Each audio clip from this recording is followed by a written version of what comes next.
ये लड़ाई करना शुरू करती हैं तो ऐसा लगता है कि अब ये लड़ाई इनमें से किसी एक की मौत पर ही रुकेगी। पर इनके एबिलिटीज की बात करें तो यहाँ तो ये इस लेपर्ड से बच गई थी, लेकिन इस स्नो लेपर्ड पर गौर करें तो ये अभी अभी ही एक शिकार किया ही था कि तभी यहाँ कुछ भेड़िए भी पहुँच जाते हैं, जिनके जाते ही एक लोमड़ी भी इसके शिकार को खाने लगती है। पर लेपर्ड अब नीचे आ रहा था, इसे इस बात की अब तक भनक नहीं लगी थी। जैसे ही लेपर्ड हमला करता है इसे यहाँ से भागना पड़ता है, लेकिन बताना चाहेंगे कि ये शिकार भी पहाड़ी बकरी ही थी और यहाँ भी शिकार इनमें से ही किसी एक का होने जा रहा है, क्योंकि ये पहाड़ी बकरियाँ जो कि सुबह होते ही अपना पेट भरने के लिए यहाँ इकट्ठी हुई ही थी कि तभी इन सभी पर दूर बैठी एक लिंक्स की नजर पड़ जाती है, जिनका पीछा करते हुए ये यहाँ पर पहुँचती है। और जब ये यहाँ हमला करने में कामयाब होती है तो आप पहाड़ी बकरियों को कमजोर समझे उससे पहले मैं आपको ये क्लिप दिखाना चाहूँगा, जहाँ की ये पहाड़ पिछली क्लिप की पहाड़ से ज्यादा खतरनाक है, पर ये बकरियां यहाँ भी डटी हुई हैं और कुछ तो अपने बच्चों के साथ इतनी ऊंचाई पर चली आई हैं।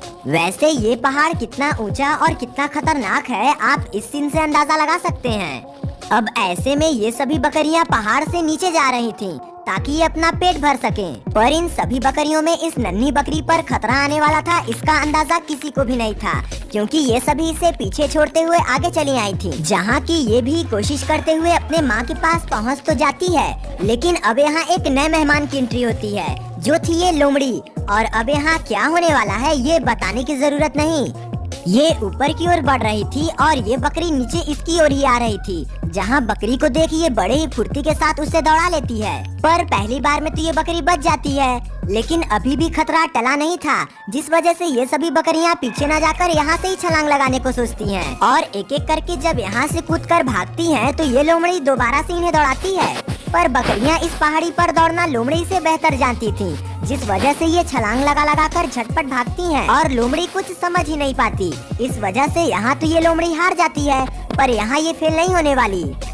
अफ्रीका के इस मैदान में इथोपियन वोल्व्स अपने बच्चों का पेट भरने के लिए निकलती हैं और यहाँ से होते हुए ये इस मैदान में पहुँचती हैं, जहाँ पहुँचते ही ये सभी खाने की तलाश करती ही हैं कि तभी इस वोल्फ को इस मैदान में एक रैट दिख जाता है जो कि खुद का पेट भरने के जुगाड़ में लगा हुआ था। अब उसे व्यस्त पाकर ये वोल्फ उस पर झपटने के लिए इंच बाय इंच बढ़ने लगती है और सटीक मौका पाकर उस पर झपटती तो है, पर शायद इसे अभी और मेहनत करनी होगी। लेकिन इसके लिए भी अच्छी बात ये थी कि यहाँ सिर्फ ये रैट ही नहीं था, बल्कि इसके अलावा और भी कई रैट मौजूद थे, इसलिए ये दूसरी ओर निकलती है। पर इस बार ये कोई गलती नहीं करना चाहती थी, इसलिए हर एक कदम फूंक फूंक कर रख रही थी, जिसमें कि ये जितना ही उसके करीब पहुँचती है ये जमीन पर दबी जा रही थी, जिसका पैतरा इस बार काम कर जाता है और रैट इसके मुंह में कैद हो जाता है। लेकिन अब एक नजर जरा भैंस और शेर की इस हैरत अंगेज वीडियो पर डालिए, जहाँ की इन दोनों में कौन भारी पड़ेगा ये देखने से पहले आप हमारे चैनल में गिद्ध और शेरों का ही झुंड मौजूद था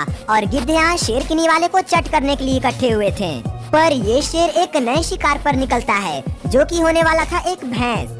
वैसे तो यहाँ भैंसों की बड़ी तादाद इकट्ठी हुई थी, पर सभी के निकल जाने पर जब एक अकेला भैंस बचता है तो शेर इस पर हमला कर देते हैं। इस बीच भैंस भी चिल्लाने लगता है और इसकी आवाज इसके झुंड तक पहुंच जाती है, जिसके बाद जिस तरह से इसके ये साथी यहाँ पहुंचकर इसे बचाते हैं उसी तरह का अटैक यहाँ ये भैंस भी करती है, जहाँ की इसका बच पाना तो मुश्किल ही लग रहा था, क्योंकि इसे इतने शेरों ने दौड़ा रखा था और आगे जाकर इस पर ये सभी झपट भी पड़ते हैं। लेकिन इस भैंसे की हिम्मत की भी दाद देनी पड़ेगी कि ये अब भी डट कर खड़ा था, जिसमें कि एक बार तो ये शेरों पर इतना आक्रामक होकर हमला करता है कि सभी भागते हैं और एक शेर को तो ये खदेड़कर झाड़ी में भी पहुंचा चुका था। लेकिन अब भी एक जोरदार हमला होना बाकी था और वो तब होता है जब झाड़ियों में बैठा ये शेर इस पर हमला करता है।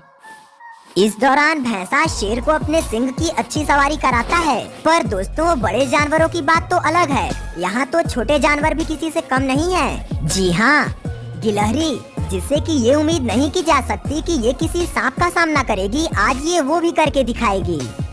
यहाँ ये गिलहरी अभी अभी ही अपने इलाके में एक रैटल स्नैक को देखी है और देखते ही ये सभी को आवाज लगाकर अलर्ट करती है, जिससे बाकी सब भी भागते हैं और इधर ये रैटल स्नैक भी इस गिलहरी का गंध पाकर इसकी ओर निकल पड़ता है। यहीं एक गिलहरी उस सांप के उतारे गए स्किन को खाने पर लगी हुई थी। सांप के करीब आने पर ये गिलहरी बड़े ही आहिस्ते से यहाँ से निकलती है, पर ये रैटल स्नैक जो कि यहाँ शिकार करने के लिए आया हुआ था वो इन सभी को इकट्ठा होते देखी यहाँ से निकल लेता है। और ऐसी एकता ये नेवले भी दिखाते हैं और अपने इलाके से गुजर रहे एक खरगोश को धर दबोचते हैं।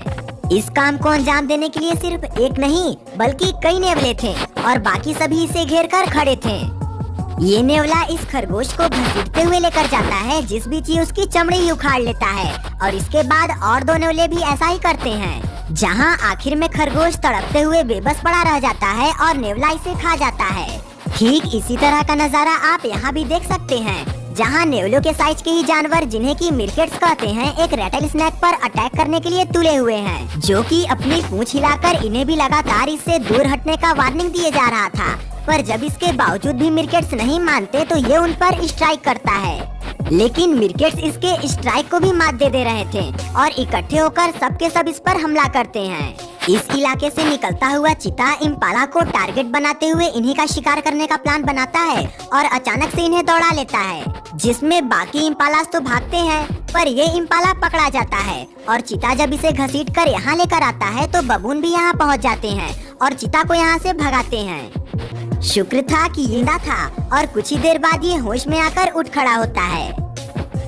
जहरीले सांप का जहर नर्वस सिस्टम को टारगेट करता है और खून का थक्का बना देता है, जिससे मसल्स काम नहीं करते और शरीर पैरालाइज्ड हो जाता है। और कुछ सांप के जहर तो हाथी जैसे जानवर को भी मारने में सक्षम रहते हैं। लेकिन जब बात कैमल्स यानी ऊंट पर आती है तो यहाँ मामला कुछ और ही देखने को मिलता है।